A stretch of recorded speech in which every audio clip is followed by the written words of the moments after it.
वही सब। अच्छा मैदान है? हाँ, क्यों अच्छा मैदान क्यों नहीं नहीं, है? मैं पूछ रहा हूँ। टर्निंग ट्रैक होगा थोड़ा बहुत, मेरे को लग रहा है। अच्छा। जो अक्सर हमने देखा है वहाँ पे थोड़ा बहुत बॉल टर्न करेगा। बट आपने देखो शुभमन गिल को इस टीम से बाहर किए, और उसका कहीं ना कहीं एक ऑफकोर्स एक ये रीज़न भी था जो आपने दिया, कि भाई एक तो ईशान किशन आ गए, टॉप ऑर्डर में ही आ गए, दूसरे विकेट कीपर भी।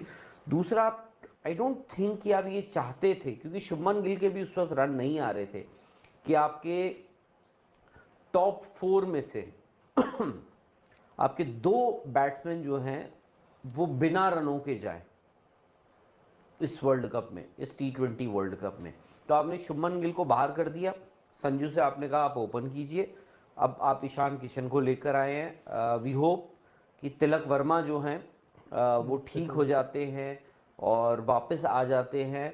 और साथ ही मैं तो कहूँगा, इवन अगर तिलक वर्मा ठीक हो भी जाते हैं और वापस भी आ जाते हैं, बहुत अच्छी बात है। मैं तो चाहूँगा कि ईशान किशन भी टनों के हिसाब से रन बनाए इस सीरीज में, नहीं, बड़ा बहुत रन इंटरेस्टिंग बनाए। होगा ना, संजू सैमसन का भी इंटरेस्टिंग होगा।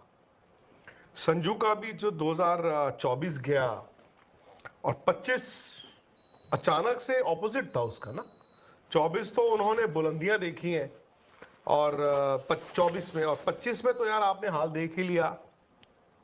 अब मैं ये भी देखना चाहूंगा कि वो संजू सैमसन 24 वाले दिखेंगे हमें, जो अभिषेक शर्मा के साथ ओपन करने जाते थे। बिकॉज अब जो मर्जी करो, जब आप फॉर्मूला को चेंज करते हो, मेरे अंदर इनसिक्योरिटी डालते हो यार, उसका असर तो दिखता है।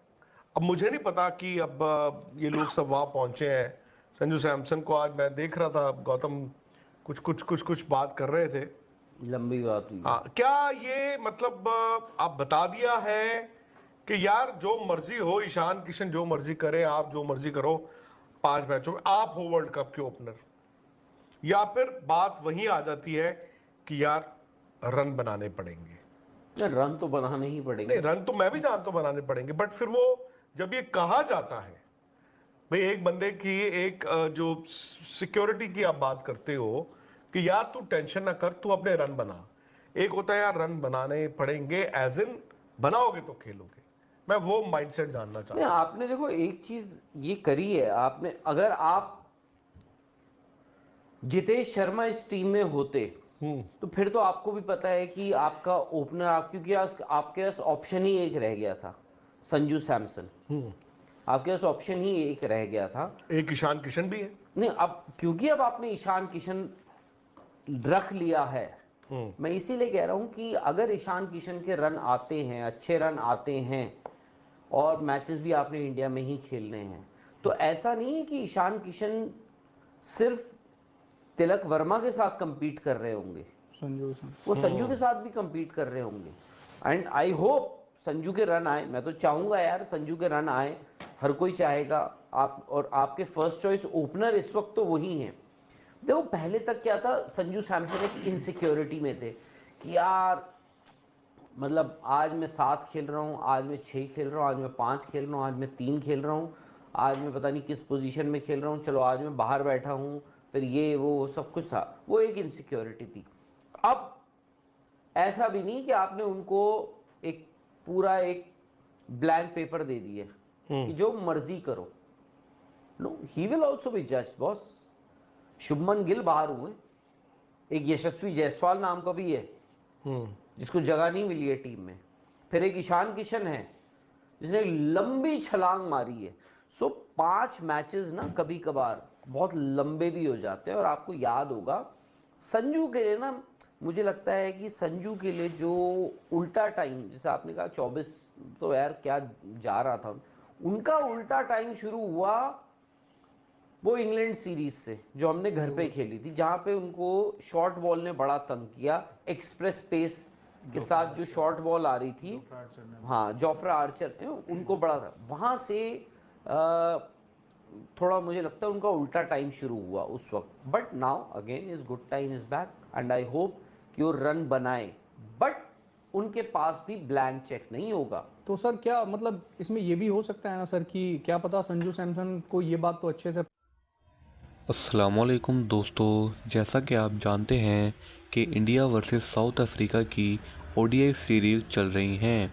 कि जिसमें हमने देखा कि शुभमन गिल इंजर्ड होने की वजह से टीम से बाहर हैं, लेकिन रोको ने कमबैक कर दिखाया है क्योंकि विराट कोहली और रोहित शर्मा ने आते ही अपनी बैटिंग से साउथ अफ्रीका की नींदें उड़ा दी हैं। क्योंकि विराट कोहली ने पहली ओडीआई में तो 135 रन्स की बारी खेली कि जिसने मैच को पूरी तरह से पलट दिया था, और रही सही कसर रोहित शर्मा ने 56 रन्स बनाकर पूरी कर दी और इंडिया वो मैच तो जीत गया।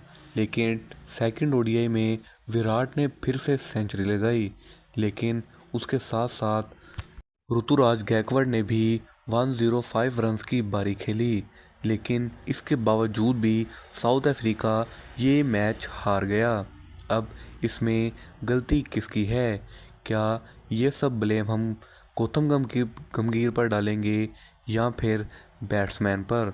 क्योंकि हम देख रहे हैं कि गंभीर और सेलेक्टर्स अजीत अगरकर बार बार टीम में तब्दीलियां कर रहे हैं कि जिसकी वजह से टीम में हर किसी को ही ये शक है कि उनकी बारी कंफर्म नहीं है, जिसकी वजह से कोई भी अच्छी तरह से नहीं खेल पा रहा। क्योंकि कभी तो ऋतुराज से बैटिंग करवा ली जाती है और कभी किसी और बैट्समैन से, लेकिन अभी तक गंभीर अपनी प्लेइंग 11 फाइनल क्यों नहीं कर पाए हैं? इसी ओवर एक्सपेरिमेंट के चक्कर में इंडियन टीम पूरी तरह से बर्बाद होती जा रही है और इनका हाल भी पाकिस्तान टीम जैसा ही होने वाला है। क्योंकि इंडियन टीम में पॉलिटिक्स शुरू हो चुकी है। विराट कोहली तो गंभीर को साफ साफ रिप्लाई दे दिया है कि वो उनकी बात नहीं सुनेंगे, क्योंकि गंभीर और सेलेक्टर्स इसी चक्कर में हैं कि विराट कोहली और रोहित शर्मा को किसी तरह से ओडीआई से भी रिटायरमेंट दिलवा कर हमेशा हमेशा के लिए टाटा गुड बाय कर दिया जाए। लेकिन विराट कोहली रिकॉर्ड पर रिकॉर्ड तोड़ते जा रहे हैं। विराट कोहली ने फर्स्ट ओडीआई में 83rd सेंचुरी लगाकर क्रिकेट की हिस्ट्री में एक रिकॉर्ड कायम कर दिया है, लेकिन उसके नेक्स्ट डे ही सेकंड ओडीआई में विराट ने 84th सेंचुरी लगा दी।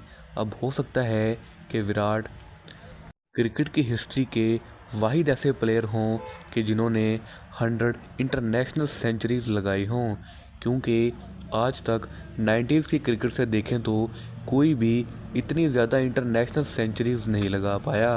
अब देखना यह है कि क्या इतनी अच्छी परफॉर्मेंस होने के बावजूद भी गंभीर, सेलेक्टर्स अजीत अगरकर और बीसीसीआई के चेयरमैन कोई एक्शन लेते हैं या फिर नहीं।